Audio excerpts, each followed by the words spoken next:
દેવ accelerator limited બુધવાર 10 September 2025ના રોજ equity શેર્સના તેના આઈપીઓ સંદર્ભે તેની બિડ ખોલશે. ઇન્વેસ્ટર બિડિંગ તારીખ મંગળવાર 9 સપ્ટેમ્બર 2025ના રોજ રહેશે. બિડ બુધવાર 10 સપ્ટેમ્બર 2025ના રોજ ખુલશે અને શુક્રવાર 12 સપ્ટેમ્બર 2025ના રોજ બંધ થશે.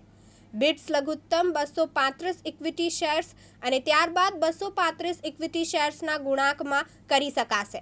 પ્રત્યેક ઇક્વિટી શેર દીઠ ₹56 થી ₹61ની પ્રાઇસ બેન્ડ ફિક્સ કરવામાં આવી છે. પ્રત્યેક ઇક્વિટી શેર દીઠ ₹56 થી ₹61ની પ્રાઇસ બેન્ડ ફિક્સ કરવામાં આવી છે.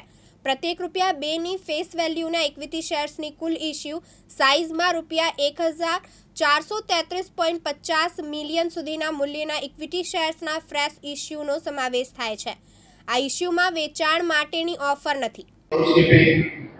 ऑपरेशनल बिल्स का पे करना है ये ऑपरेशनल वाइज बजट में लार्जली सिमिलर वस्तु कवर है बट एंटरप्राइज क्लाइंट्स जो तो हमें एना માટે સ્પેસિફિક એક્ટિવિટીઝ ક્રિએટ તો તમે જે વિડિયો જો એમાં એક એક્ટિવિટી અમે ક્લાયન્ટ માટે ઓર્ગેનાઇઝ કરી જેમાં એક સિદ્ધને બોલાવ્યા જે એમના ટીમ માટે એક્ટિવિટી હતી. સો કમ્યુનિટી એન્ગેજમેન્ટ એ ફોકસ એડ થઈ ગયા મેનેજ ઓફ સ્પેસમાં જ્યાં એક સ્પેસિફિક ક્લાયન્ટ્સ માટે તમે ઘણી બધી વસ્તુઓ ટ્રાય કરો.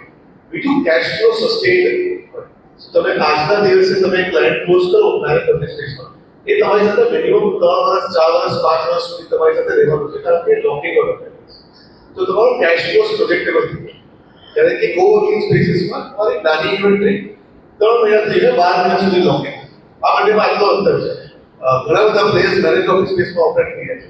નંબર વાઇઝ તમને થોડુંક આઈડિયા આપું તો આજના દિવસમાં ફ્લેક્સિબલ ઓફિસ સ્પેસીસ ઇન્ડિયામાં 80 મિલિયન સ્ક્વેર ફીટ જગ્યાઓ લીઝ ઉપર લઈને બેઠા છે અને આખું ઇન્ડસ્ટ્રી ઇન્ડિયામાં કોમર્શિયલ ઓફિસ સ્પેસ લીઝિંગની વાત કરીએ તો 880 મિલિયન સ્ક્વેર ફીટ લીઝ ઉપર છે. જે ઓવરઓલ લીઝિંગ ઇન્ડસ્ટ્રી છે એનું આજના દિવસમાં ક્યુમ્યુલેટિવ 10% જ હિસ્સો છે બટ આ યર ઓન યર બહુ વધી રહ્યું છે.